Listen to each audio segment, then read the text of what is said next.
저희가 이제 바이올린이 어떻게 형태를 규모를 크게 하면서 악단을 만들었는가 하면 이번에는 바이올린과 친척이 되는 악기를 이야기하려고 하는데요. 이번에 주인공은 바로크 비올라입니다. 비올라는 여러분이 아시는 바이올린과 첼로의 중간, 그래서 중간 음역의 소리를 냅니다. 원래 가운데 낀 친구들이 조금 인기가 없죠. 그게 비올라가 갖고 있는 어떤 태생적인 좀 안타까운 모습인데, 하지만 중간 소리를 내준다는, 각각 바이올린과 첼로가 낼 수 있는 소리들의 중간에서 어떤 표현력을 좀 더 풍부하게 만들어주면서 그리고 소리를 더 두텁게 만들어주는 그런 역할을 합니다. 그래서 바이올린보다는 조금 낮지만 또 첼로보다는 조금 높은 소리를 내주는 비올라를 통해서 악곡들이 발전을 하게 되는데, 주로 아무래도 좀 어떤 이 보조적인 역할을 하게 됩니다.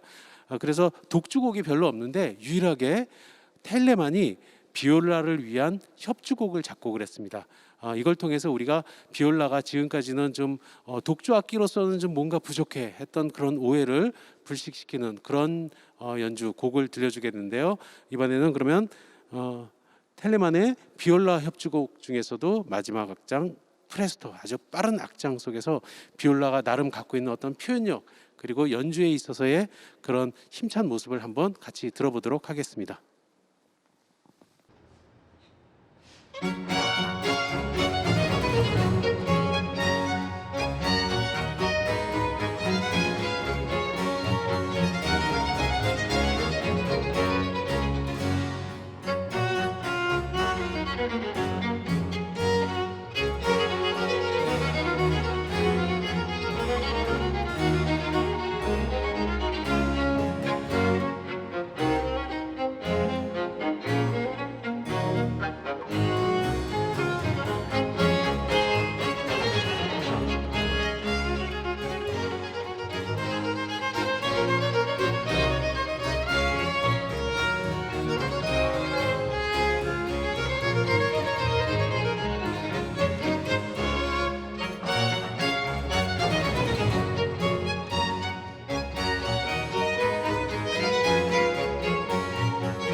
네, 여러분 특히 우리 바로크 비올라 한번 보여주시겠습니까? 네, 저 바로크 비올라로 연주한 협주곡이 되겠습니다. 지금 여러분 연주하실 때 지금까지 제가 설명했던 모든 악기들이 다 들어왔는데 그 중에 좀 생소한 악기가 하나 들어가 있었어요. 비올라 다모레라고 하는 건데요. 비올라 다모레를 설명하기 위해서는 먼저 비올라 다감바라는 악기를 얘기를 해야 되겠는데요. 결국 비올라의 소리를 좀 더 크고 깊고 낮은 소리를 내고 싶어서 만든 게 이제 비올라 다감바인데 악기가 크면 클수록 소리는 낮아지고요. 작으면 작을수록 높은 소리가 나겠죠. 그래서 비올라 다감바라는 것은 감바가 다리란 뜻입니다. 다리.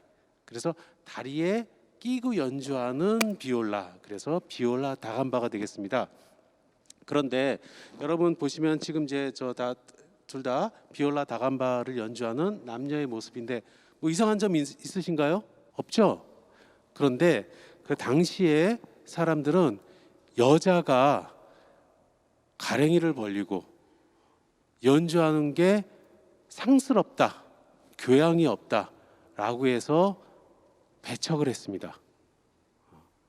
사실 오늘날 같으면은 뭐 상상도 할 수 없는 그런 얘기인데 그 당시에는 여자들이 어디 교양 없게 다리를 벌리고 저런 걸 연주해 하지 마 이렇게 됐습니다. 그래서 남자들이 주로 했었고요. 그러면 그런 비올라 다감바의 소리를 내면서도 조금 여성들이 사용할 수 있는 작은 악기들이 필요했습니다.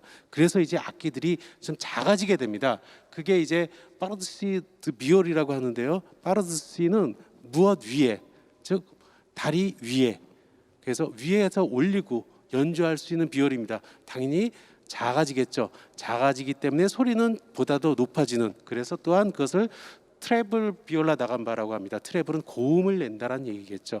그렇게 해서 비올라 다모레라는 악기가 결국엔 이 비올라 다감바와 또 연속선상에 있는 악기인데 어떤 형태적인 부분에서는 비올라 다감바를 담고 연주 기법에 있어서는 바이올린과 맥을 닿는 그런 중간의 혼종의 어떤 악기로서 만들어지게 됩니다. 그래서 이제 비교를 해보자면 비올라 다감바와 바이올린 사이에 낀 또 하나의 사촌 동생 같은 악기가 이제 비올라 다모레인데요.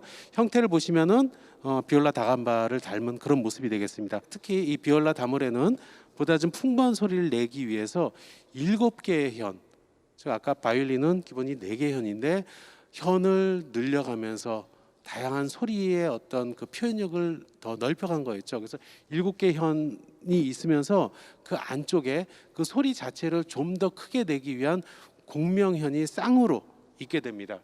그래서 비올라 다감바, 비올라 다모레 모두 7개의 현을 갖고 있고요. 특히 이제 그 비올라 다감바와 비올라 다모레를 보면 이렇게 현을 조율하는 스크롤이 굉장히 화려한 사치스러울 정도의 그런 조각들이 되어 있습니다. 이걸로 저희가 밀어본다면 아까 바이올린이 서민들의 악기로도 쓰이고 그랬다고 그랬는데 이 악기는 귀족들만이 쓸 수 있는, 왜 저렇게 아주 아름다운 조각을 했다는 것 자체가 굉장히 돈이 많이 들어갔다는 얘기겠죠. 실제로 그래서 비올라 다감바도 크기들이 다 다릅니다. 그것을 연주하는 사람의 체형이나 몸집에 맞춰 갖고 악기를 만들었기 때문이겠죠. 지금 보시는 것 같이 비올라 다모레의 스크롤과 비올라 다감바의 스콜이 모두 아주 아름다운 모습입니다. 그렇게 해서 아주 아름다운 모습과 더불어서 소리까지도 아름다운. 그래서 비올라 다모레라는 말은 다모레, 아모레, 특히 우리 엄마들이 아주 좋아하는 아모레 화장품 아니고요. 아모레 사랑이란 뜻입니다. 그래서 사랑의 비올라, 그게 바로 비올라 다모레입니다. 이 비올라 다모레에 대해서 특히나 모차르트의 아버지인 레오폴드 모차르트가 바이올린 연주 기법을 정리한 책에서 이렇게 얘기를 했는데요. 이 악기는 확실히 저녁의 정적 속에 특히 아름다운 소리를 낸다. 하지만 이 악기는 쉽게 조율이 틀어지는 것을 감수해야 된다. 저녁의 정적 속에서 아름다운 소리를 낸다는 것 자체가 낮의 소리가 아닌 저녁의 소리, 즉 낮고 음울한 어두운 소리라는 거죠. 근데 굉장히 아름다워요. 하지만 쉽게 이 소리가 틀어지는 그런 점 때문에 결국에는 역사 속에서 어떤 생명력을 잃게 되고 다른 악기에게 밀리게 되는 그런 비운의 모습을 띠게 되는데요. 하지만 기록으로 남은 비올라 다모레를 위한 아주 아름다운 곡들이 있습니다. 이번에 들을 곡은 특히 이제 비올라 다모레를 특히나 사랑했던 아리오스티라고 하는 이제 이탈리아의 작곡가인데요. 본인 스스로 아주 뭐 비올라 다모레 연주뿐만 아니라 챔발로, 바로크 첼로 그리고 노래까지 잘하는 만능의 그런 엔터테이너 같은 작곡가인데 특히나 비올라 다모레를 너무나 사랑해서 지금 보시는 아리오스티의 초상화에도 보면 손으로 잡고 쥐고 있는 지그시 쥐고 있는 악기가 바로 비올라 다모레입니다. 그래서 이번에는 그토록 아리오스티가 사랑했던 비올라 다모레로 연주한 비올라 다모레 소나타 8번 중에서 1악장 라르고, 아주 부드럽고 느린 선율 속에서 비올라 다모레가 왜 사랑의 비올라라고 이름 붙여졌는지를 아마 여러분이 이해할 수 있는 그런 곡이 되겠습니다.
우리 최 선생님 잠깐만. 이게 바로 비올라 다모레의 모습인데요. 아까 보셨던 저 스크롤 한번 정면에 보여주시겠어요? 저쪽으로. 너무 멋있게 생겼죠? 예, 바로 사랑의 비올라. 그리고 이 곡을 연주하신 우리 오늘 최현정 선생님도 의상이 너무 아름답습니다. 의상 다모레. 예, 너무나 아름다운 비올라 다모레의 연주를 들려주셨습니다. 감사합니다. 자, 이렇게 바이올린이 하나의 악기로서 어떻게 역사 속에서 형성되어 왔는가, 그 바이올린의 기원으로부터 바이올린이 또한 어떻게 오케스트라라는 하나의 어떤 그 거대한 규모로 발전 형성하면서 음악의 장면 속에서 주인공 역할을 하게 되고 또 주변에 사촌과 같은 다양한 악기들이 함께 발전하고 성장하는 모습을 들었습니다. 이제 시간의 축을 확 현대로 돌려갔고요. 이번에는 현대 악기로만 한번 연주를 해보려고 합니다.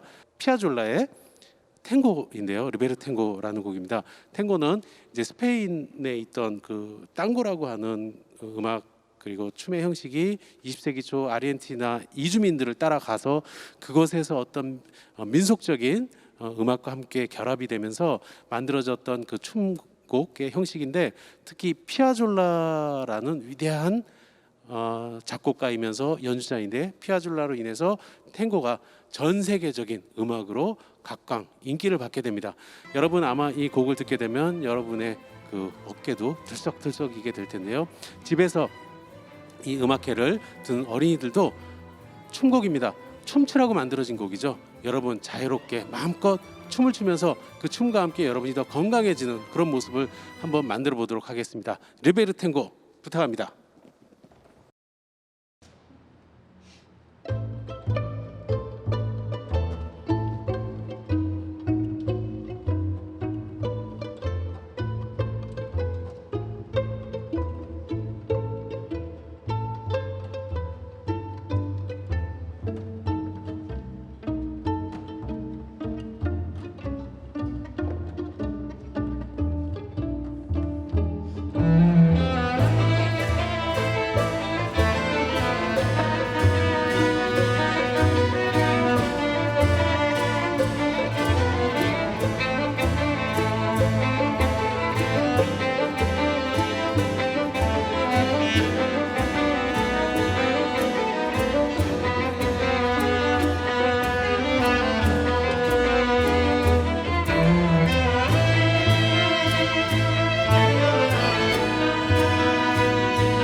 네, 여러분 추위가 가셨나요? 아주 열정적인 그런 무대를 들려주셨습니다. 이번에는 좀 아주 특별한 곡을 한번 들어보려고 합니다. 지금 보시는 게 저희 경기도 어린이박물관 2층에 있는 전시실입니다. 도전 어린이 건축가 건축 작업장을 새롭게 리모델링을 했습니다. 새로 전시를 했는데요. 건축을 어린이들이 직접 손으로 만지면서 또 AR과 다양한 디지털 기기들을 활용해서 여러분이 건축가로서 성장할 수 있는 꿈과 그리고 뭔가 도전의 의미를 마련한 새로운 전시인데, 이 전시실을 새롭게 오픈한 그 기념으로서 그 축성에 봉헌곡을 하나 연주를 하려고 합니다. 그 곡은 바흐의 칸타타 147번인데요. 이 곡은 특히나 방문축일이라고 하죠. 엘리자벳이 성경에 나오는 얘기긴 합니다만, 그 엘리자벳이 세례 요한의 어머니세요. 근데 나이가 들도록 아이를 못 가졌는데 하나님의 어떤 은혜로 아이를 잉태하게 돼서 세례 요한을 낳게 되고, 또 동정녀 마리아 역시 성령으로 잉태하게 되죠. 그래서 이 사실을 서로 주고받으면서 어떤 태중에서 탄생하는 그런 탄생의 의미, 그것을 축복하고 축하하는 내용을 담은 그런 방문축일의 이야기를 담은 곡이 특히나 이제 방문축일에 연주됐다고 합니다. 그런 탄생의 의미를 담은 바흐의 칸타타 147번, 마음과 입과 행동과 생명으로 중에서도 가장 많이 알려진 합창곡이죠. 인간 소망의 기쁨, 영어로는 예수 Joy of Man's Desiring이라고 해서 인간의 바라는 소망의 기쁨, 이건데 사실은 이게 원래 독일 제목으로는 뱃속의 아이를 가진 그 기쁨이라는 의미입니다. 결국 탄생의 의미를 저희 건축 작업장의 탄생과 함께하는 의미로서 함께 여러분에게 이제 곧 다시 코로나가 물러가고 우리 어린이들이 함께 이 건축 작업장에 와서 그런 다양한 전시를 즐길 수 있는 그런 날을 기다리면서 어떤 탄생 축복의 의미로 이 곡을 연주하도록 하겠습니다.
네, 이 곡의 원제가 제주스 블라이벳 마이네 프로이드, 즉 예수를 가진 나의 기쁨. 성모 마리아가 예수를 가진 기쁨은 곧 혼자만의 기쁨이 아니라 인류 모두의 기쁨이라는 의미겠죠. 마찬가지로 저희 새로운 건축장, 새로운 전시를 가진 것은 저희 박물관의 기쁨이면서 모든 어린이들의 기쁨이 되라는 그런 의미를 담아서 이 곡을 연주를 했습니다. 마지막 곡입니다. 여러분, 추운 겨울이 다가오고 있습니다. 코로나로 인해 더 힘들 수도 있는 상황인데요. 그래서 여러분들은 또 이 음악회를 집에서 어박 TV를 통해서 보게 되죠. 하지만 우리 모두 함께 희망을 갖고 새 봄을 기다리는 그런 마음으로 겨울의 길목에서 봄을 기다리는 곡을 준비했습니다. 여러분 모두가 잘 알면서 사랑하는 비발디의 사계 중에서 봄입니다. 특히 비발디 이 사계는 소네트라고 하는 시에다가 곡을 하나씩 붙인 곡입니다. 그 내용을 한번 보도록 하면 각 곡마다 시를 붙였는데 특히 이번에 연주할 1악장을 보면 이런 내용입니다. 따뜻한 봄이 왔다. 새들은 즐겁게 아침을 노래하고 시냇물은 부드럽게 속삭이며 흐른다. 갑자기 하늘에 검은 구름이 몰려와 번개가 소란을 피운다. 어느덧 구름은 걷히고 다시 아늑한 봄의 분위기 속에 노래가 시작된다. 그래서 우리 이 다양한 악기로 새들을 노래하기도 하고요.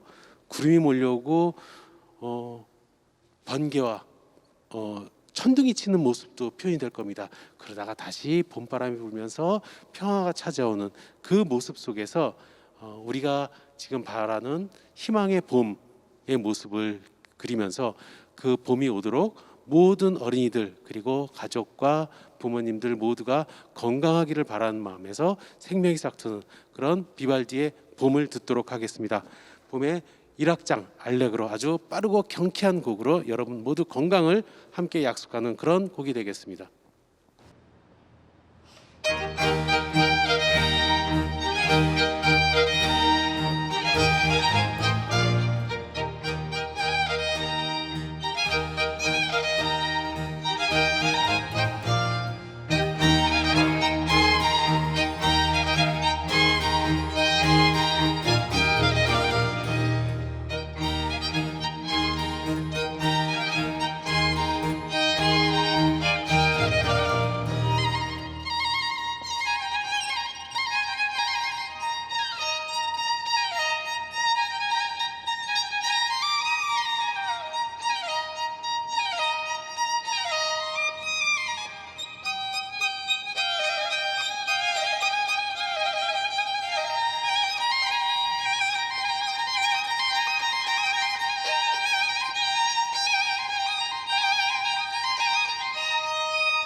네, 아주 생명력 넘치는 연주였습니다.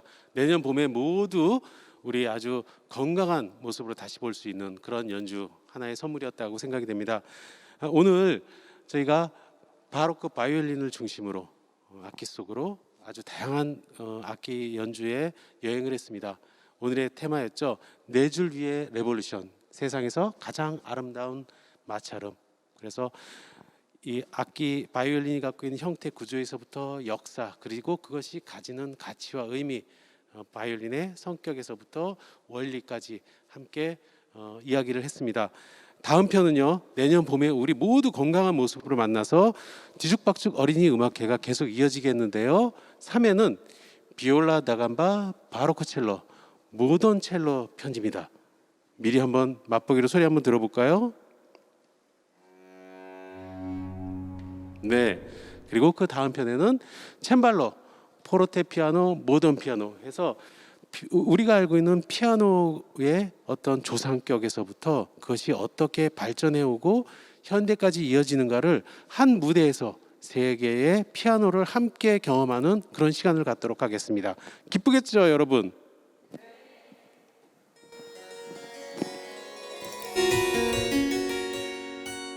네, 이 아름다운 소리를 들을 수 있도록 모두 우리 코로나 수칙을 지키면서 건강하게 봄에 다시 만나죠.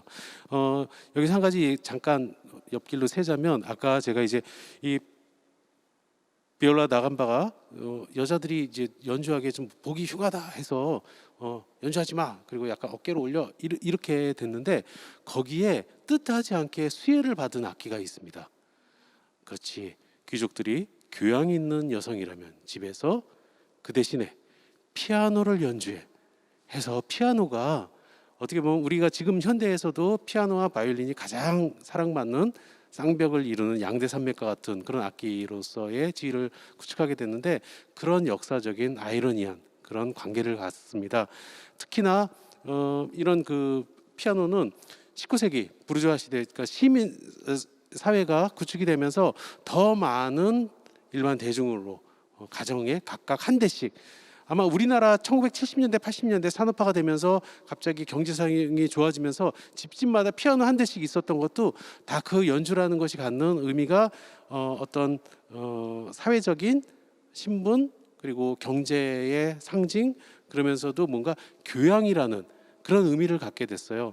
그래서 오늘 우리가 바이올린이라는 하나의 악기를 통해서 역사적인 면도 봤고요, 그 안에 담긴 신화의 이야기도 봤고 과학적인 이야기도 봤습니다. 그리고 이런 사회적인 역사 속에서 어떻게 각각의 악기들이 서로 주거니 받거니 하면서 함께 발전과 성장의 과정을 겪어오는지를 봤습니다. 이러한 교양을 여러분에게 제공해 드리는 게 바로 우리 뒤죽박죽 어린이 음악회가 해야 할 일이라고 생각을 합니다. 여러분 같이 함께 하면서 바로 그런 교양을 쌓아가도록 하겠고요. 마지막 편으로는 목관 앙상블로서 목관 악기들이 내는 아주 따뜻하면서도 우아하고 부드럽고 풍요로운 그런 앙상블 소리를 들려주도록 하겠습니다. 오늘 겨울을 맞이한 저희 뒤죽박죽 어린이 음악회 두 번째 편 바이올린 편을 모두 준비된 내용을 들려드렸습니다.